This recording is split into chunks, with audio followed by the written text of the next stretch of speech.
I bought a ghost town, quiet, forgotten, mine. But just when I started rebuilding it, the HOA showed up claiming they ran it. They planted signs, locked my buildings, threatened me with fake fines. Problem is, I'm not your average homeowner. I'm a former military investigator and they had no idea who they were messing with. This isn't just a land dispute. This is a war between one man and a multi-state land fraud posing as an HOA. Stay with me, I'm about to show you how I took them down and reclaimed an entire town.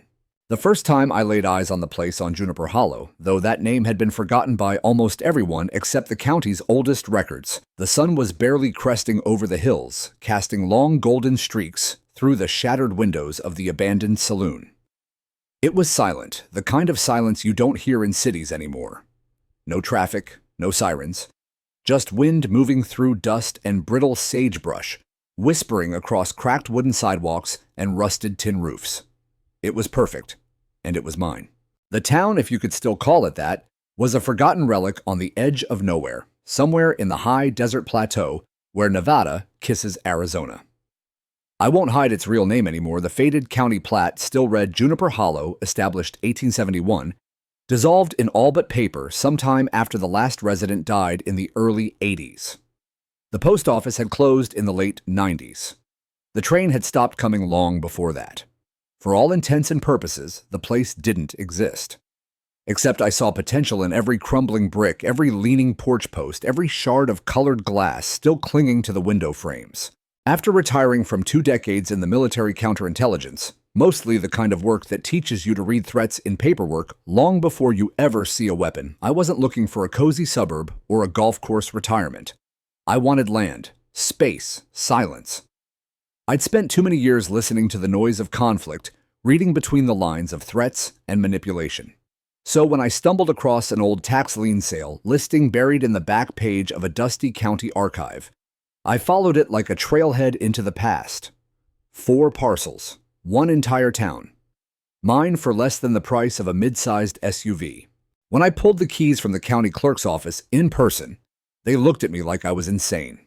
"You sure about this, Mr. Dillard?" one of them asked, handing over a manila folder stamped with brittle red ink that smelled like it had been sitting in the same drawer since Reagan was president. "No services, no water, no power. You're basically buying sand and ghosts." But that was the point. I started small. Cleared out the rats from the old general store nests the size of softball mounds in the flower bins. Reinforced the roof on the firehouse with lumber I hauled in myself. Found a derelict septic truck half buried behind the schoolhouse, and spent 3 weeks getting the engine to turn over again. Bit by bit, I brought things back. Not to how they were, but to something honest.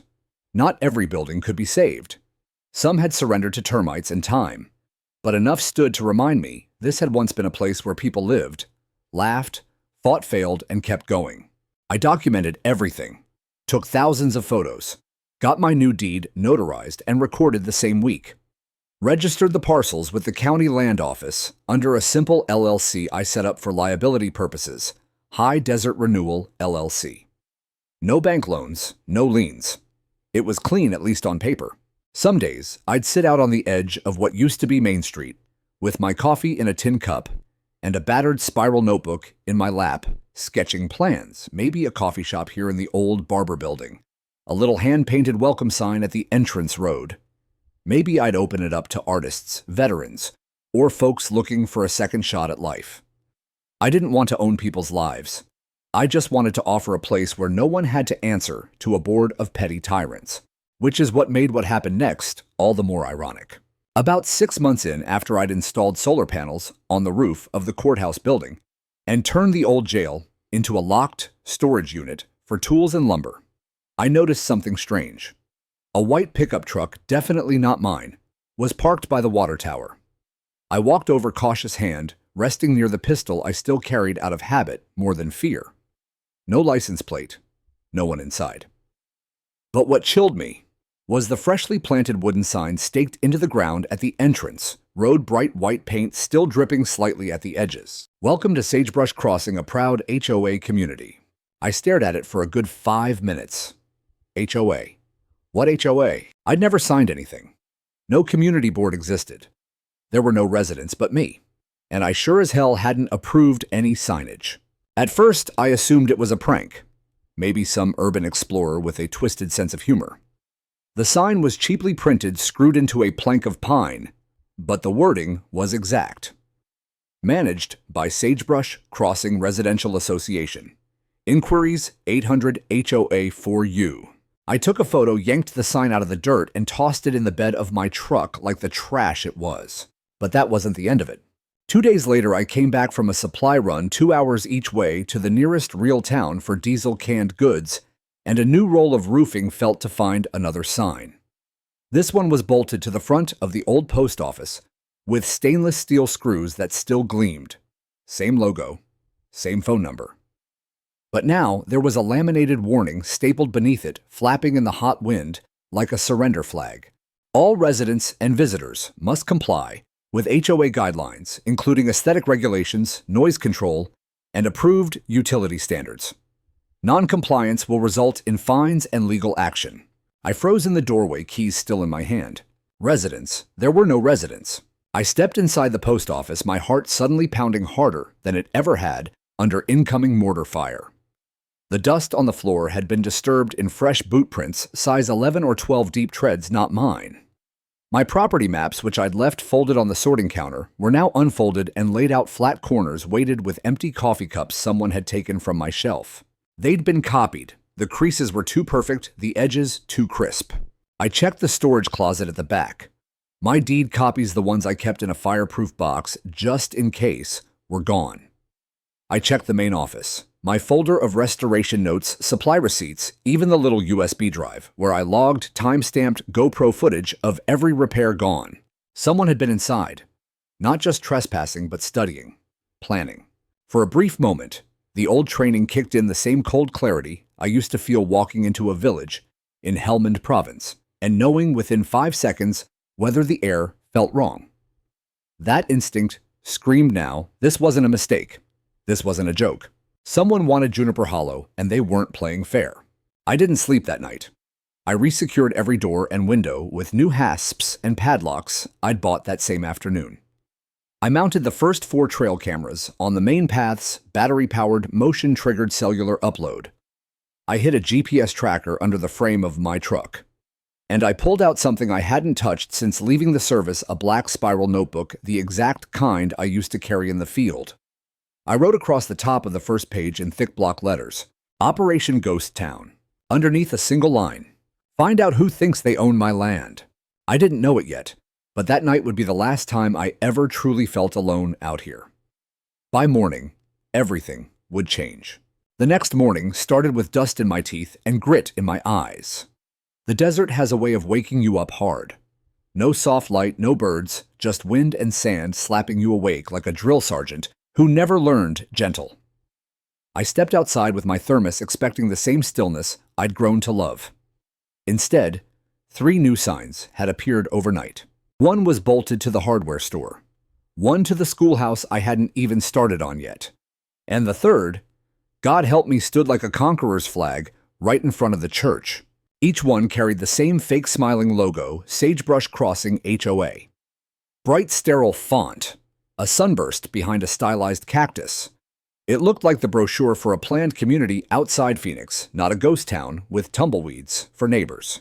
Beneath every sign were glossy laminated notices, zip-tied for weather resistance. And this property is subject to HOA regulations. Unauthorized construction or alterations are prohibited.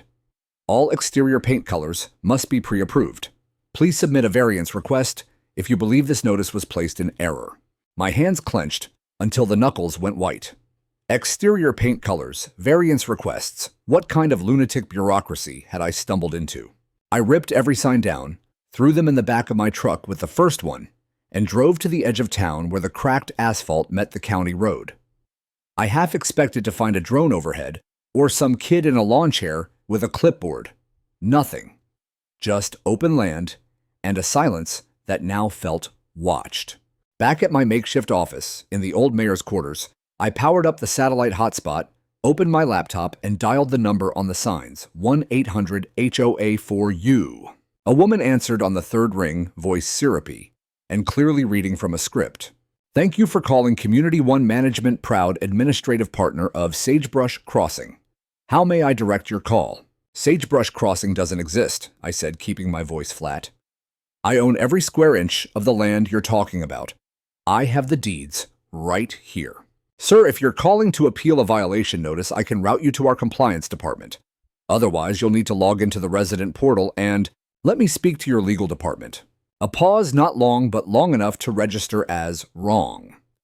Then, sir, all legal inquiries must be submitted in writing to our headquarters in Scottsdale, Arizona. Is there anything else I can assist you with today? Click. Dead air. I stared at the laptop screen for a long moment, then opened a new tab and typed Community One Management. The website was sleek, corporate, professional. They claimed to manage over 400 communities across the Southwest. But buried in the footer links, I found the line that raised every hair on my neck. Community One is not a licensed legal entity. Services are contracted via affiliate partnerships with local boards, shell companies. I ran a Whois lookup on the domain registration masked, cross-referenced their Scottsdale P.O. box, and found 4 other LLCs using the exact same mailbox, all formed in the last 3 years. 2 of them were mentioned in a Reddit thread titled HOA Scams You've Never Heard of. I wasn't dealing with a legitimate homeowners association. I was dealing with something far more predatory, a land grab wearing the mask of bureaucracy. But how had they found Juniper Hollow so fast? The sale had never been advertised beyond a single line in the county's legal notice section. Public land records exist, sure, but they're buried under decades of outdated filings and microfiche nobody looks at unless they're paid to. Even if someone had noticed the tax lien auction, why target this place? Why now? Then I remembered the surveyor. 2 months earlier, a man had rolled in claiming to be with the state double-checking boundary lines for old mining claims. Mid-40s aviators, slight limp clipboard, the whole package. I'd been polite, made him a cup of instant coffee on the tailgate of my truck, even walked him around the courthouse and the church. He'd asked a lot of questions about my restoration plans. Too many. How long I intended to stay. Whether I'd filed any permits for water or power. If I had partners or investors. At the time, I chalked it up to bureaucratic curiosity.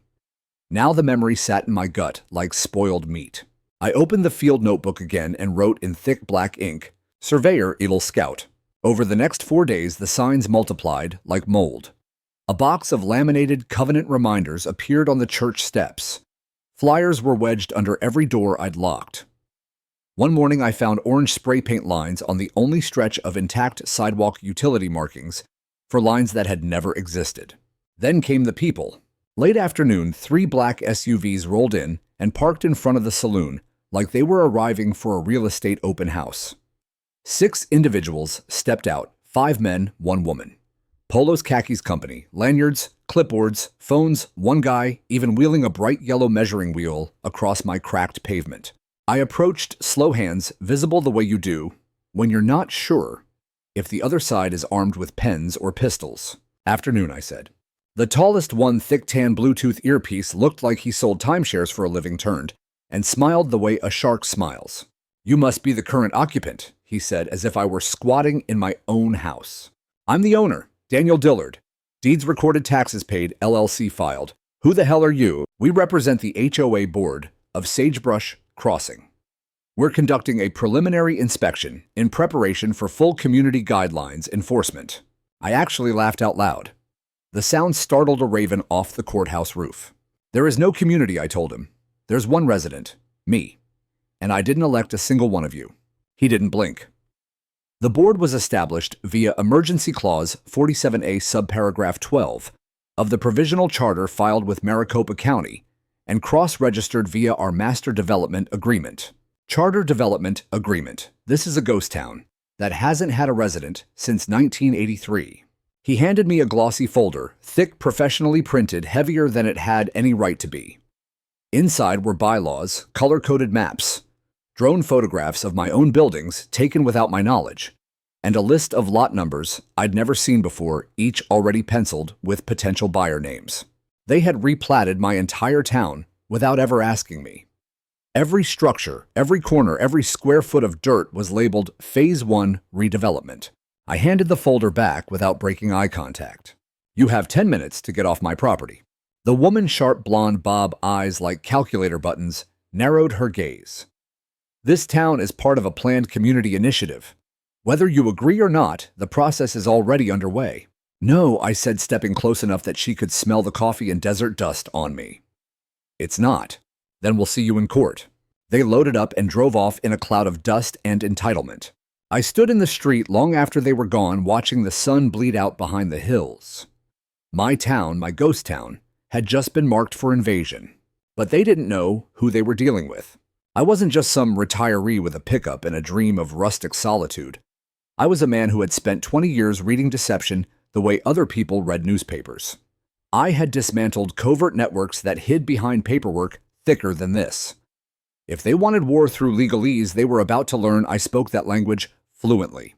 I turned, walked back into the mayor's office, and started pulling every land record I'd ever copied, every notarized deed, every county map, every time-stamped photograph I'd taken since day one. If they wanted a fight over this land, I was more than ready. By sunrise the next day, I had turned the old jailhouse into a legal war room. The narrow iron cot was buried under bankers' boxes of files.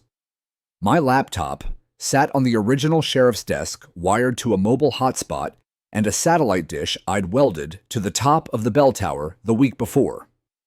On the whitewashed wall, I had taped a 6-foot-wide flowchart, LLC names, filing dates, P.O. boxes, registered agents, and red yarn connecting every shell company like a spiderweb of fraud. If they wanted to play the paperwork game they were about to discover, I had played it in places where getting the forms wrong didn't just mean a lawsuit. It meant people died. They had underestimated me badly. I wasn't some lonely eccentric they could scare off with laminated notices. I had spent 2 decades intercepting covert networks, decoding bureaucratic camouflage, and dismantling intelligence operations that looked exactly like this, clean on the surface, rotten underneath. And now, my town, my Juniper Hollow, was in the crosshairs of the same kind of deception. I started with the county land registrar. Sheila, the clerk who had handed me the keys 18 months earlier, still remembered me fondly. "They say they're enforcing an HOA," I told her over the phone. "Signs all over my building, citations, the whole circus." She laughed, then realized I wasn't joking. "Wait, you're serious?" "Dead serious."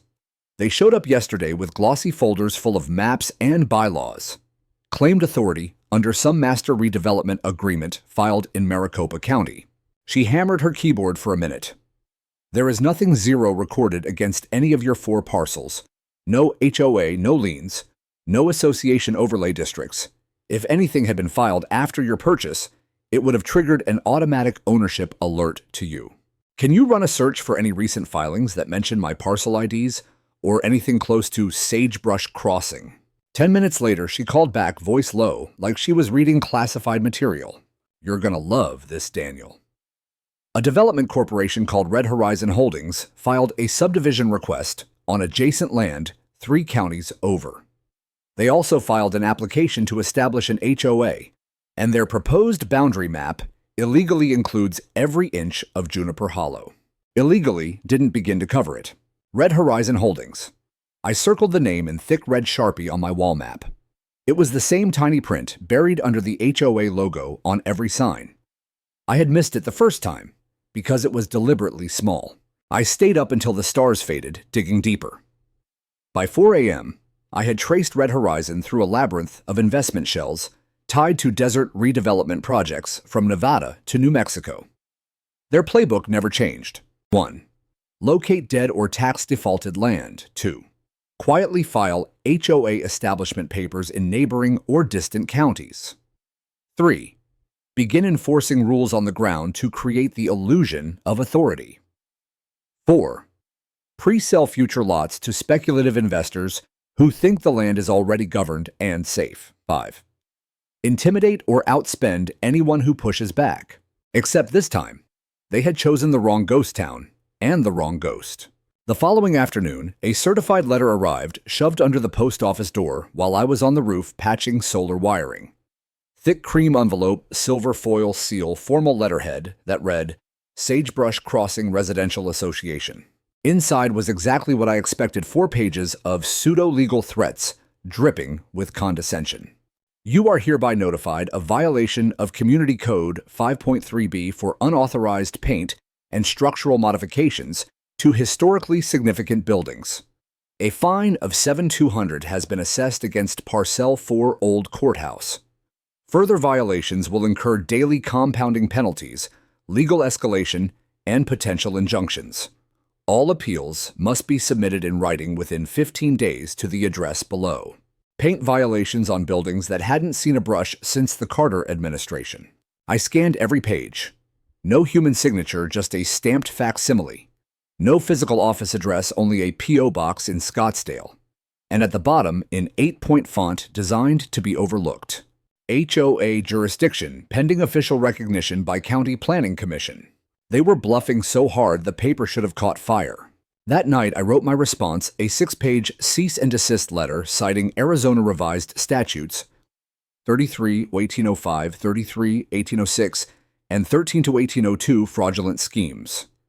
I attached copies of my recorded deeds, time-stamped restoration photos, and a polite invitation for them to remove their trespassing signs before I did it for them permanently. I mailed it certified return receipt requested.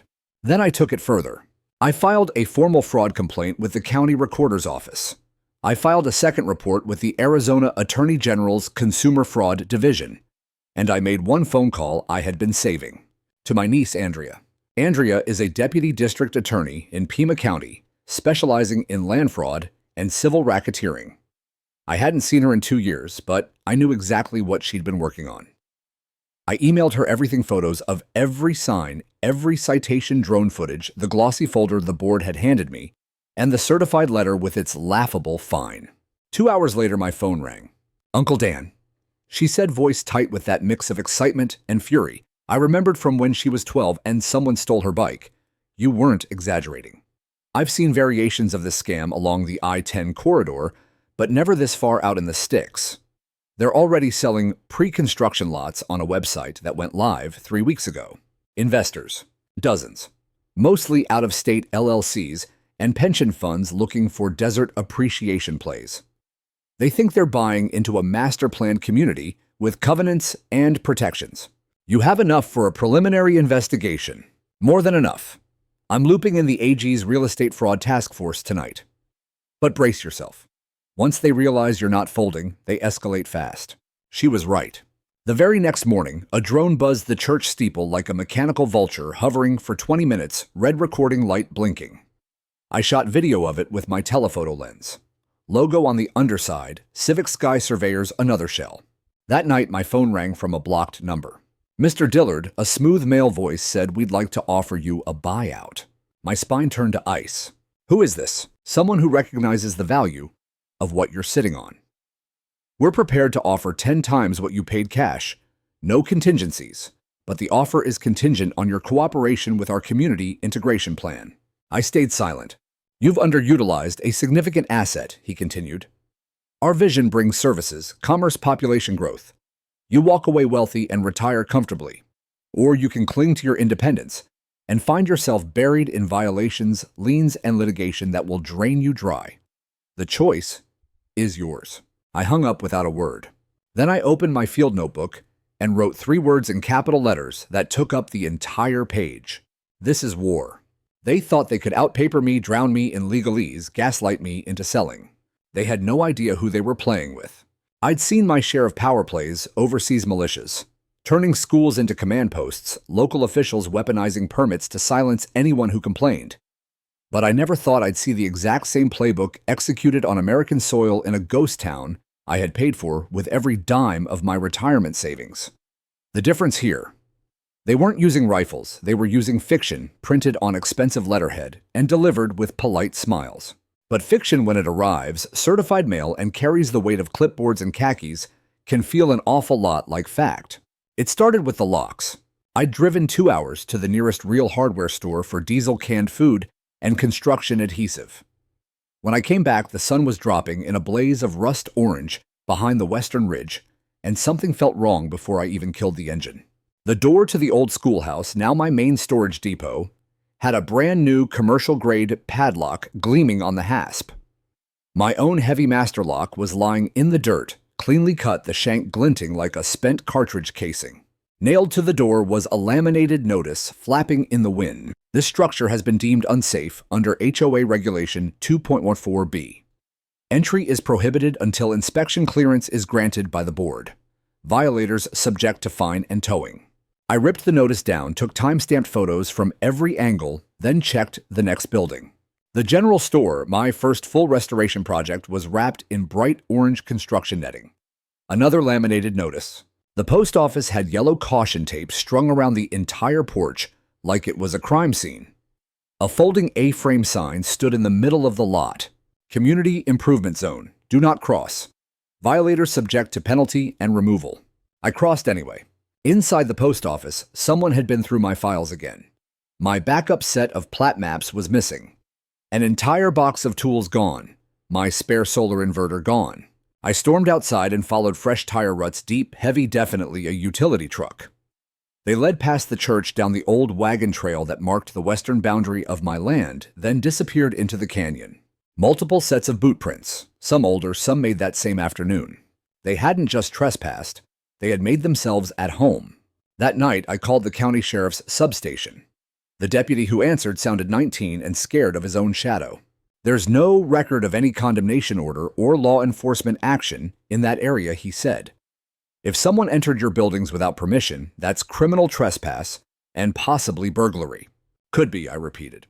You'll need to come in and file a report in person, sir. We're short-staffed. Translation, they weren't coming out tonight. So I fell back on the only thing I still trusted completely, my training. I spent the next 6 hours turning Juniper Hollow into a fortress of documentation. I mounted 8 new motion-activated infrared cellular upload cameras, every corner, every doorway, every approach. I laid decoy sensors and tripwires that triggered silent alerts to my phone. I even planted old-school trail markers, bent grass-stacked pebbles, the way we used to do in Kandahar, to see who came and went at night. It didn't take long for the investment to pay off. 2 nights later, 2:38 a.m., my phone lit up like Christmas. Camera 3, church entryway. I opened the live feed. 2 figures in dark hoodies and gloves. One carried bolt cutters. The other held a clipboard and a flashlight with red lens cover. They moved like contractors on overtime, efficient, practiced. They weren't stealing this time. They were documenting, photographing my repairs, measuring doorways, writing notes. Every motion screamed, "We think we own this place." They were gone in 15 minutes. The next morning, the church had a new glossy sign bolted to the front doors. Future site, Sagebrush, Crossing Welcome Center. Grand opening, TBA. That was the last straw. I backed my truck into the center of what used to be Main Street, set up a folding table in the bed, mounted a 4K camera on a tripod, and raised a hand-lettered sign directly in frame. HOA fraud in progress. This is my land. Then I went live on 4 platforms at once.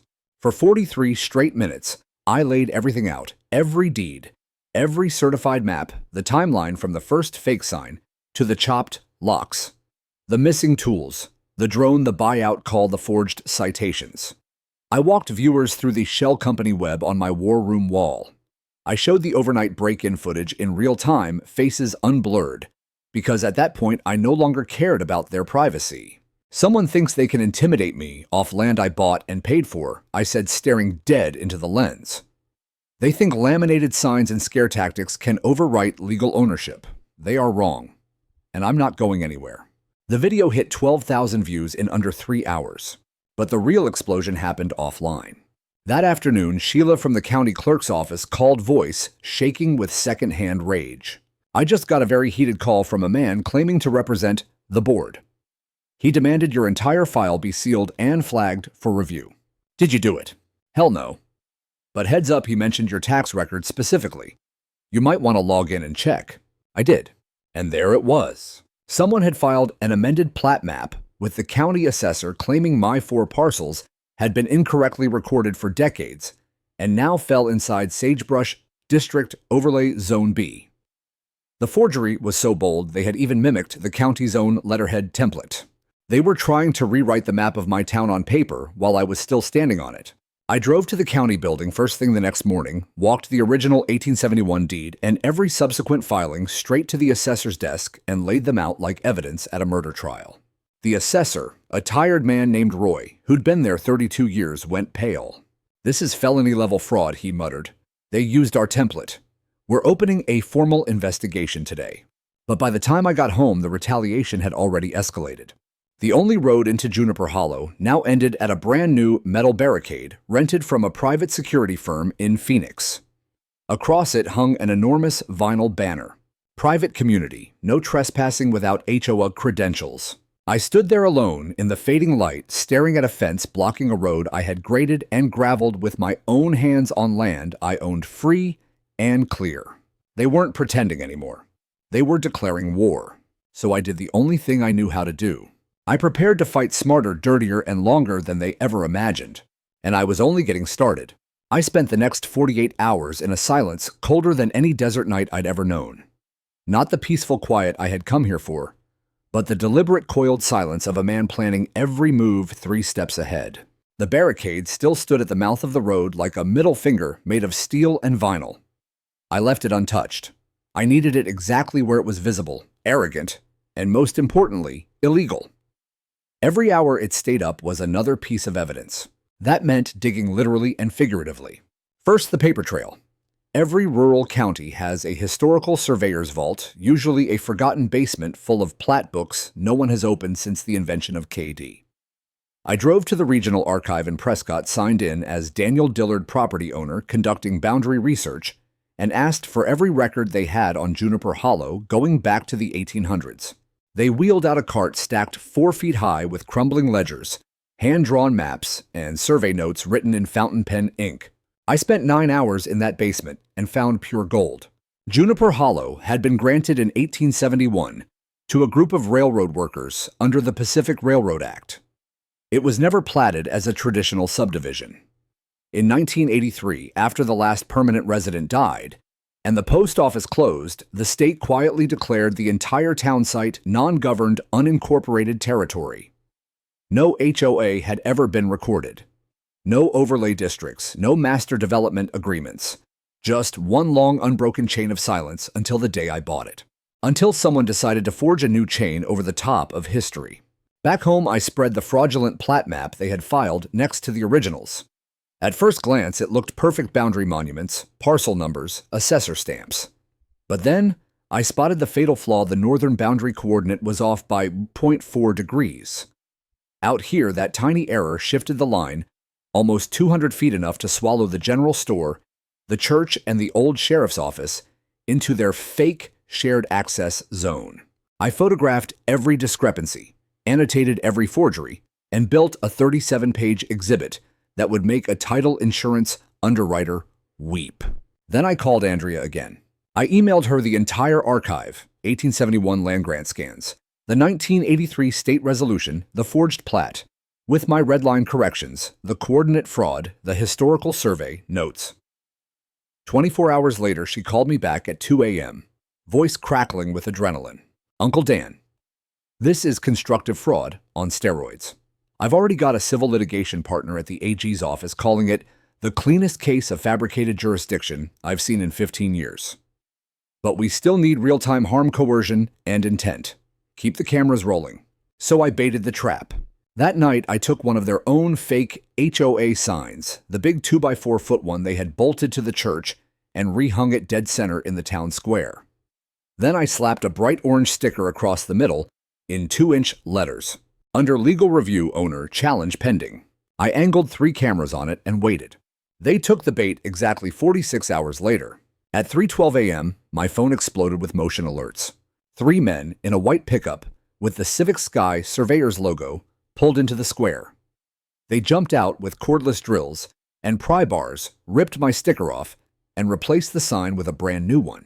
Final notice: failure to comply will result in legal seizure of property and removal of unauthorized structures. But they made one critical mistake. The man holding the new sign looked straight up into camera 4. When the motion floodlight kicked in, face fully illuminated for 4 full seconds. I froze the frame, enhanced it, and ran it through every public records database I still had access to from my old clearance days. Jason Merrick, 47 years old, former civil engineer. License revoked in California for forging building inspection certificates on a 120-unit condo project. Current employer through 3 layers of LLC's Red Horizon Holdings. The same state surveyor who had sipped my coffee 2 months earlier. I now had a known disgraced con artist caught on 4K video trespassing on my land at 3 in the morning, tampering with private property, and issuing threats he had no authority to make. I compiled the entire package timestamped video facial recognition match, Merrick's disciplinary record corporate ties, into a single encrypted folder, and sent it to Andrea Glenn Putnam, the land rights attorney she had brought on board, and for good measure to Vince Carter, my old embedded war correspondent turned investigative reporter. Vince called me 3 hours later. "Daniel, you just handed me the front page for the next month. When can I bring a crew out?" "Tomorrow," I said. "Bring every camera you've got." The next morning, Vince arrived with a full news team, 2 shooters, a drone pilot, and a producer who kept muttering, "This is insane," every 5 minutes. We walked them through every inch of Juniper Hollow. I showed them every fake sign still standing, every chopped lock and laminated threat, every forged plat map and doctored coordinate, every frame of Jason Merrick's face bathed in floodlight. Then I unrolled the original 1871 deed on the courthouse steps, yellowed brittle, but still legally unbreakable. Vince looked at me with the same grin he used to wear right before we rolled into a hot zone. "They picked the wrong damn battlefield, brother." We shot the segment from dawn to dusk. He promised the online version would drop within 48 hours, and the full television expose 3 days after that. That night, someone taped a plain white envelope to the church door. No stamp. Hand-delivered. Inside was a single sheet of paper, laser-printed, no letterhead. "You are in violation of community guidelines by inviting unauthorized media onto restricted property. Further dissemination of internal HOA documents may result in civil and criminal penalties. This is your final warning." I read it twice, then smiled for the first time in weeks. Final warning. They still thought they were the ones holding the leash. They were about to discover who was really on the other end of it. I fired up the generator, booted every hard drive, and began compiling the master evidence packet for Andrea's task force. It was time to drop the hammer, and I was going to make sure it landed right between their lying eyes. The morning Vince's story broke, my phone never stopped ringing. By 6:14 a.m., the online version was live, with the headline that would echo across the Southwest for weeks. "Desert veteran fights off fraudulent HOA in ghost town takeover scheme." Within 6 hours, it had been picked up by every regional outlet from Tucson to Albuquerque. By noon, it was national. The video of Jason Merrick's face under the floodlight at 3:12 a.m. became the thumbnail on every share. It turned out I wasn't the first victim. Dozens of emails poured in overnight ranchers in Nevada, widows in West Texas, even a retired school teacher in Florida who had lost 40 acres to the exact same playbook. Different names, Desert View Estates, Sunrise Hills, Coalition Evergreen Civic Authority. But the same laminated signs, the same shell companies, the same script. I spent 3 straight days doing nothing but answering messages, downloading attachments, and building a shared drive titled Victims of Reclamation Phase. The deeper I dug, the clearer the pattern became. Every single fake HOA traced back to one of 3 management umbrellas. 1. Civic Sky Property Group. 2. Red Horizon Holdings. 3. Unity Point Residential Development. All 3 were registered in Delaware, the black hole of corporate transparency, and all 3 used the exact same registered agent in Las Vegas, Northwell Legal Logistics. 1 law firm, 1 attorney, 6 layers of curtains, hundreds of boilerplate filings, shuffled like a deck of marked cards. Jason Merrick's shell company, Merrick Land and Utility, had dissolved and reborn twice, in 18 months, each time leaving a trail of angry property owners and unpaid subcontractors. His last known contract, a boundary verification consultancy for Red Horizon Holdings on 4 separate projects, all now the subject of lawsuits. That was the threat I needed. 3 days after the story went viral, Vince called again, practically shouting into the phone. "Your boy Merrick just surfaced in a Pinal County civil case. Plaintiff says Merrick's crew faked an easement fenced off private land, and started marketing it as Phase 2 of a planned community that never existed. Guess who the defendant HOA hired as counsel? Red Horizon, I said. Bingo. Same attorney, same P.O. box, same Delaware LLC. House of Cards, Daniel, and it's shaking. I drove straight to the county planning office with a 3-inch binder labeled Juniper Hollow Fraud Packet. I walked it personally to Dr. Marla Denson, the zoning commissioner, mid-50s, steel gray hair, eyes that had seen every trick in the desert real estate book. She flipped through the documents, deeds forged, Platts corporate org charts, victim statements, the 3 a.m. trespass video, and her face went from professional curiosity to cold fury. I've seen this before, she said quietly. Cochise County 2 years ago. We thought it was an isolated grift. It's not. It's a template, I told her, and it's spreading. She looked at me for a long moment. Then we take it higher. She was right. With Andrea Riding Point, we escalated everything to the Arizona Attorney General's Real Estate Fraud Task Force. They had been quietly collecting complaints along the I-10 corridor for 18 months, but had never found the central node. I handed them the node on a silver platter. They opened a full RICO investigation that same week. Subpoenas flew: Red Horizon Holdings, Civic Sky, Unity Point, Northwell Legal Logistics, every registered agent, every P.O. box. State auditors descended on county recorder offices from Yuma to Flagstaff, pulling every plat map filed in the last 5 years that contained the words Overlay Zone Master Association or Emergency Clause 47A. I was called to Phoenix for a 6-hour deposition. I walked in with 2 terabytes of encrypted evidence and walked out with the lead investigator calling my file the Rosetta Stone of predatory land governance. But the moment the investigation gained real momentum, the retaliation hit like a flash flood. First came the lien. Filed in Maricopa County on a Friday afternoon when no one was looking, $48,000 in unpaid community assessments, $6,300 in emergency maintenance fees, and $900 for non-compliant exterior paint usage. The document looked perfect. Official seal, notary stamp, the works. It was also 100% fiction. Then the cease and desist letters, one from a law firm in Dallas, one from San Bernardino, both accusing me of defamation per se, and demanding immediate removal of all online videos containing proprietary HOA documents. Then the knockout punch. I opened my mail to find a letter from the bank that held my High Desert Renewal LLC checking account. My account had been frozen pending review of irregular claim activity related to ongoing litigation. Translation: the fake HOA had filed a notice claiming I was being sued for property fraud, triggering the bank's automatic fraud protection protocols.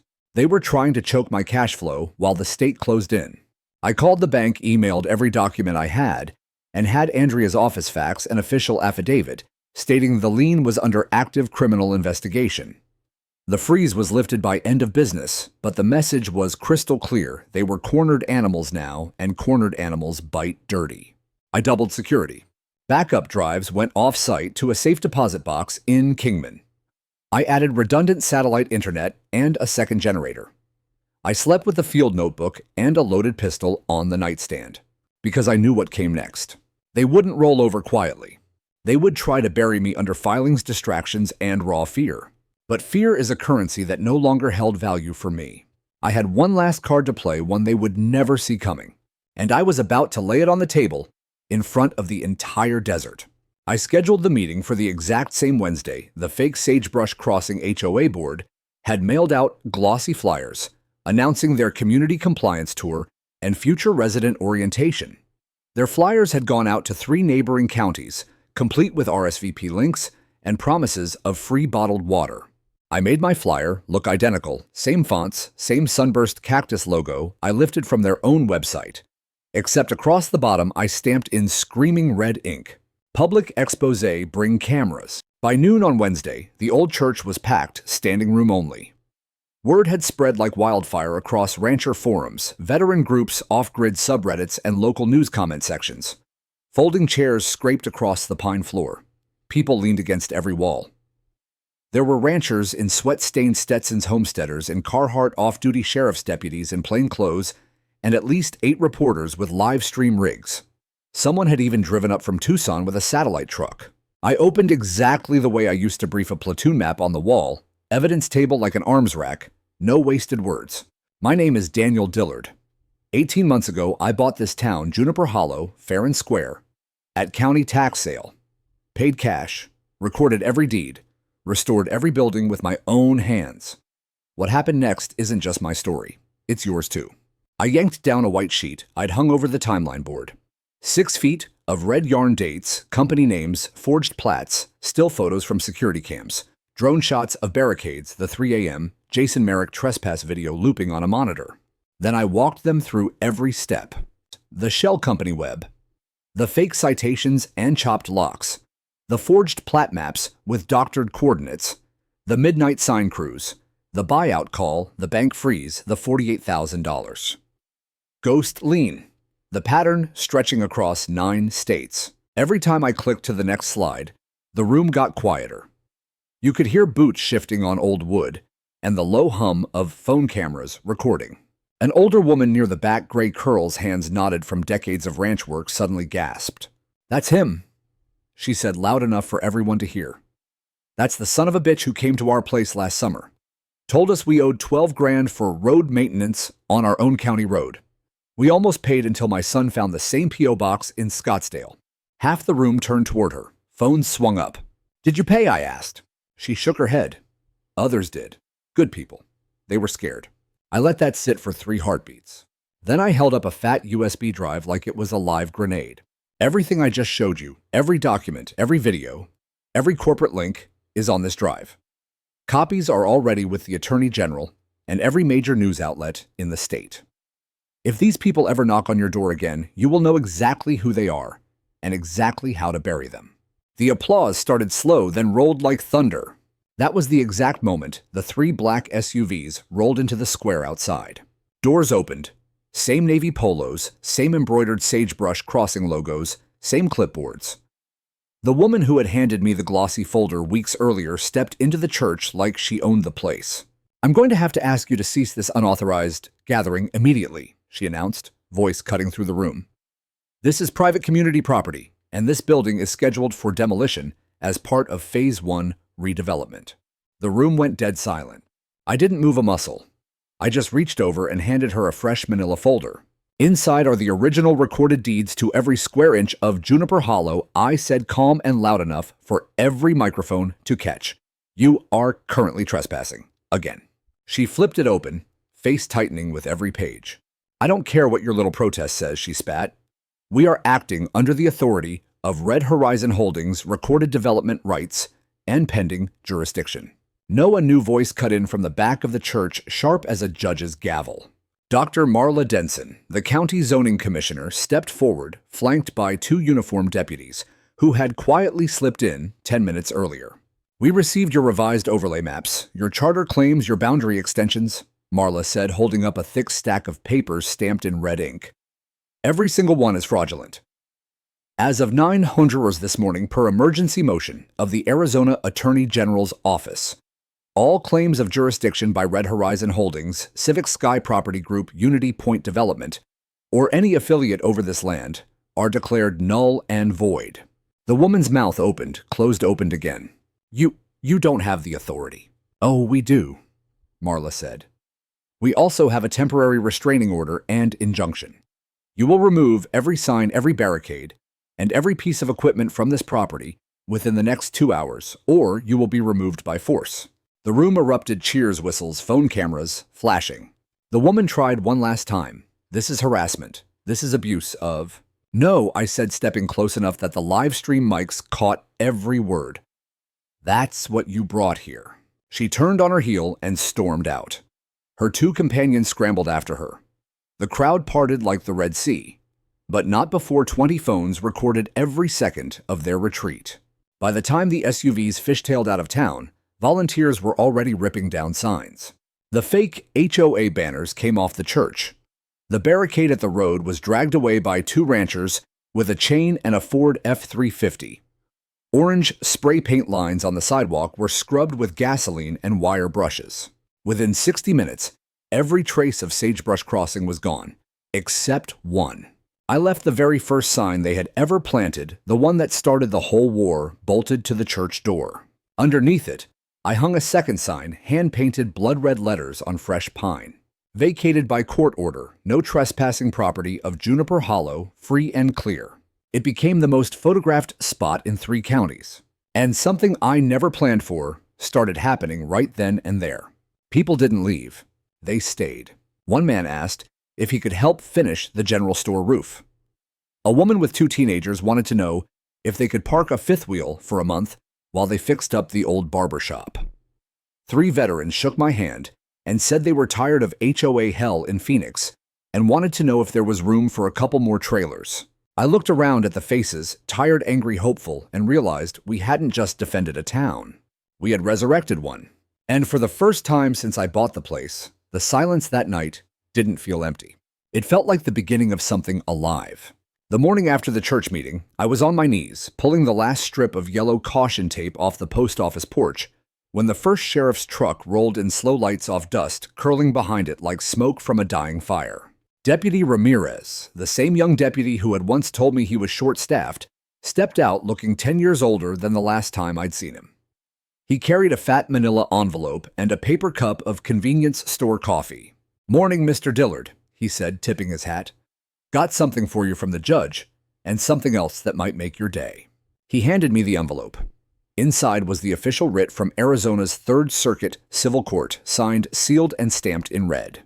Immediate injunction against any entity operating as Sagebrush Crossing Residential Association or affiliates thereof, all signage to be removed, all liens vacated, all persons claiming administrative authority evicted forthwith, temporary asset freeze on Red Horizon Holdings Civic Sky, Property Group Unity Point Development, and all known subsidiaries. I read it twice just to feel the words sink in. Ramirez watched me, a small grin tugging at the corner of his mouth. Second piece of good news, the AG's task force just raided the Northwell Legal Logistics Office in Las Vegas at 0500. Seized 42 boxes and every server in the building. Your name came up a lot in the warrant affidavit.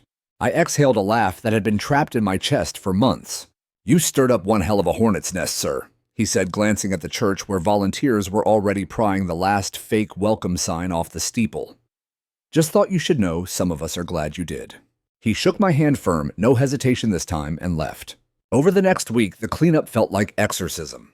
Every fake no trespassing banner came down. Every orange stake and spray-painted line was dug up and tossed in a burn pile that lit the night sky orange for 3 straight evenings. The metal barricade was cut into scrap and hauled off by a guy who wanted it for a corral. I worked alongside everyone else, veterans, ranchers, a retired history professor from Flagstaff, who showed up with a flatbed of donated lumber. We patched roofs, rehung doors, and laughed more in 7 days than I had in 7 years. But the legal storm wasn't over. Andrea and Glenn Putnam, the quiet land rights attorney with the battered leather binder, flew into Kingman and drove out together. We met in the old courthouse windows, open to the first cool breeze in months. "This isn't just about Juniper Hollow anymore," Glenn said, spreading fresh filings across the table. "The AG is building a statewide RICO case, and the feds, HUD and DOJ, are circling. Your evidence packet is the spine of the whole thing." Andrea slid a new document toward me.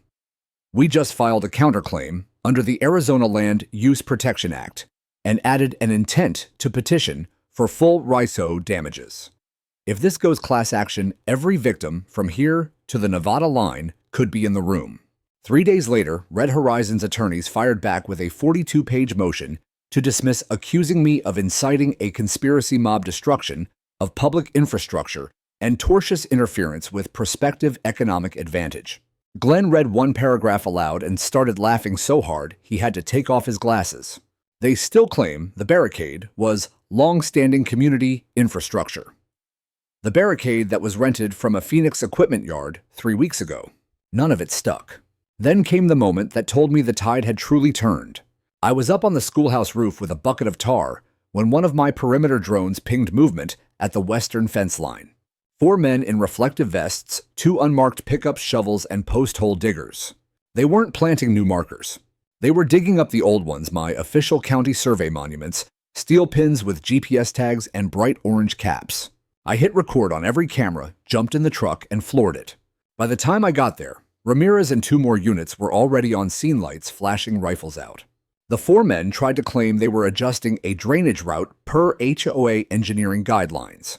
Ramirez didn't even let them finish the sentence. "What HOA?" he asked. Silence. They were cuffed, read their rights, and loaded into the backs of patrol trucks. One of them, nervous, mid-30s wedding ring cutting into his finger from the zip ties, started talking the second Andrea's name was mentioned. That's how we got the USB stick. Found in the glove box of the lead truck, labeled in Sharpie board minutes, "Do not duplicate." Glenn and I opened it that night in the courthouse under a single hanging bulb. Folders full of internal Red Horizon emails, investor decks, meeting notes. They spoke in plain English about reclamation phase.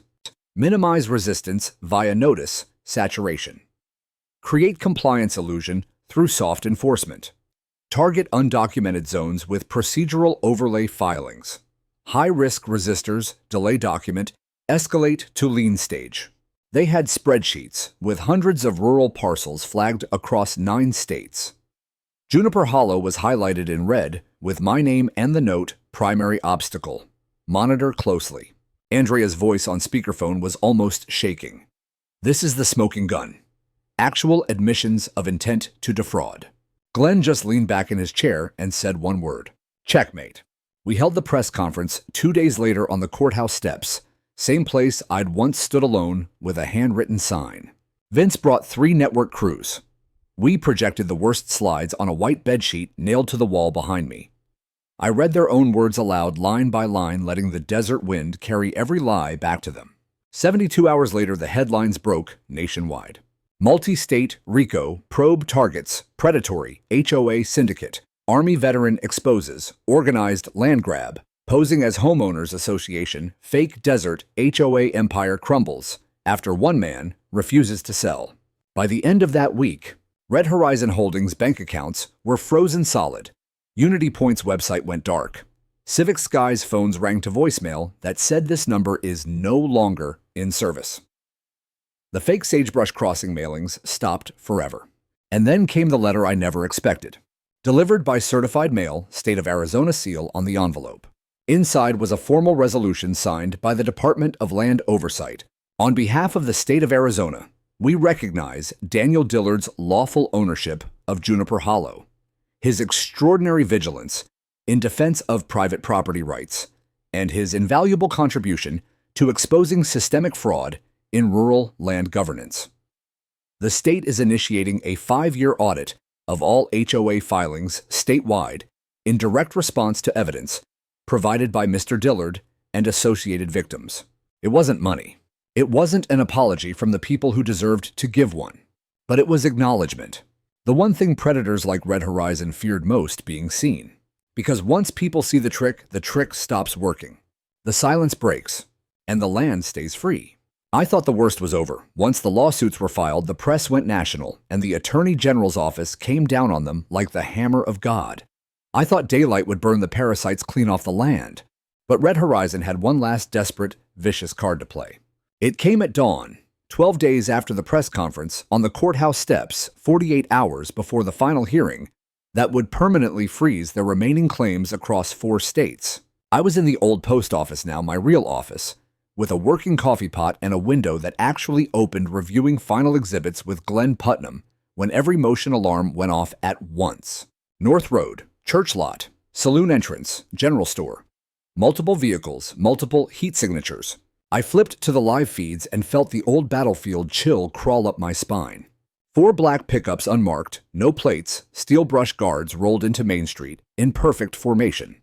They stopped in a semicircle like a military cordon. 8 men stepped out, all wearing identical gray tactical vests with homemade HOA compliance patches velcroed to the chest. Ball caps pulled low. 2 carried sidearms in drop-leg holsters. The rest held thick folders and what looked like eviction notices laminated in plastic sleeves. Glenn stood up so fast his chair rolled back and hit the wall. "Jesus Christ, is this actually happening?" "It's theater," I said, but my hands were already moving. I hit the panic button I'd wired months ago. Every camera switched to 4K live stream on 3 platforms simultaneously. Red recording lights blinked on every building in town. The whole world was watching now. I stepped outside slow shoulder rig camera, rolling arms visible. "Can I help you, gentlemen?" The leader, broad-shouldered, clean-shaven, moved like ex-infantry gone private sector, stepped forward and read from a printed sheet like it was scripture. "Mr. Daniel Dillard, by authority of the Sagebrush Crossing Residential Association Emergency Board vote, you are hereby notified of immediate eviction from premises under administrative review. Vacate within 15 minutes or be removed by force." Glenn came out behind me. "There is no legal authority behind that statement. You are impersonating officers on private property while armed. That's multiple felonies." The leader didn't even glance at him. "We are empowered to enforce community transition protocols." "That's a felony threat," Glenn said, voice steady as granite. "Stand down." One of the armed men shifted his weight hand, drifting toward his holster. That's when the sirens finally hit. 2 sheriff trucks crested the ridge behind the saloon lights, spinning red and blue across the desert morning. A third unmarked SUV followed fast, Andrea jumping out before it fully stopped, badge in one hand, federal injunction in the other. She didn't shout. She didn't need to. "Stand down," she said, walking straight to the leader. "You are under active investigation by the state of Arizona and the United States Department of Housing and Urban Development for racketeering, wire fraud, mail fraud, and impersonation of legal authority. Drop the paperwork and put your hands where I can see them." The men froze, eyes darting between Andrea, the deputies, fanning out with rifles up, and the dozen live stream counters climbing past 40,000 viewers.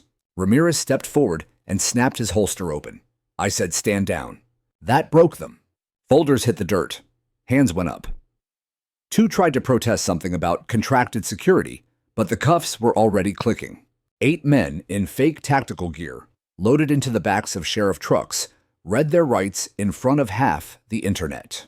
The eviction lasted 19 minutes from arrival to departure.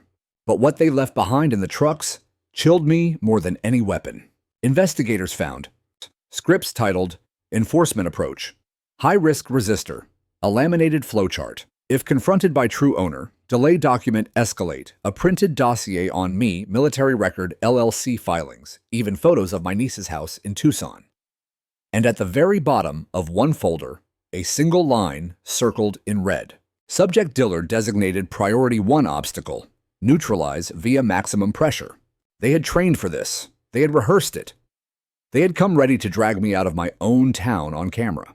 I sat on the church steps long after the dust settled, adrenaline crashing so hard my hands shook. I wasn't angry anymore. I was exhausted. But beneath the exhaustion, something unbreakable had taken root. Resolve. They hadn't come for my town. They had come for the idea that a man could own something outright, fix it with his own hands, and live free of their rules. They had tried to murder that idea in front of the whole world, and they had failed.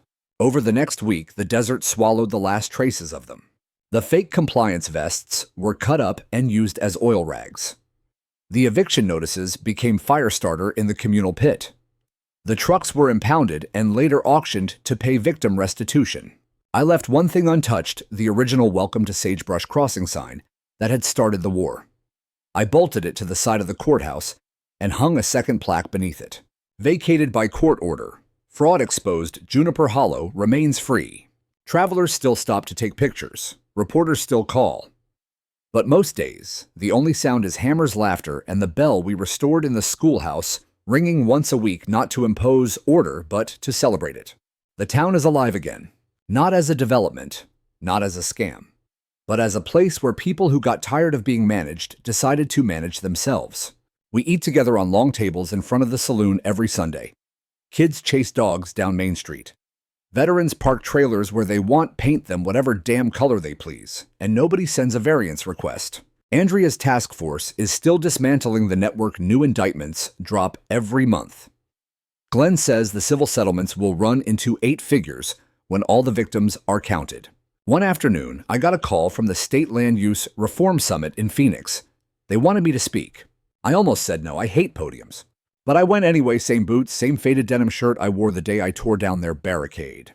The room was full of legislators, planners, and people who had once felt powerless against laminated threats. I told them everything. About the signs in the night. About the chopped locks and the midnight cruise. about the men in fake tactical gear who thought paperwork and intimidation could overwrite deeds. Then I told them what we built instead. Not with grants or management companies, but with trust, with stubbornness, with the refusal to bow. Afterward, a woman in the back stood up, tears on her face. I thought I was crazy, she said. They told me I didn't own my grandfather's ranch anymore. You do, I told her. You always did. Reforms are coming slow but real. Counties are auditing old filings. New laws require resident consent before any HOA can be created on ungoverned land. Victims have a clear path to justice. I still live in Juniper Hollow. The church bell rings clear now. The general store sells coffee on weekends, no board approval required. The old jail is a community library. And every morning, I walk Main Street with a tin cup of coffee, listening to the wind move through cottonwoods someone planted last spring. The silence isn't empty anymore. It's peace. Hard-won, fiercely defended, and shared with anyone willing to stand up and keep it. I never set out to start a movement. I just wanted quiet. But sometimes when you refuse to move, you don't just save your own ground. You remind the whole damn country how sacred ground is supposed to feel. And for that, I would fight every single day of this war again. Every forged plat, every midnight trespass, every lie printed on glossy paper. Because Juniper Hollow isn't just mine now. It's proof. Proof that no shell company, no fake board, no stolen signature can ever overwrite the truth carved into the soil by honest hands. The paint still flakes. The nights are still cold. The water still runs slow. But the town breathes, and it is ours. Free. Forever.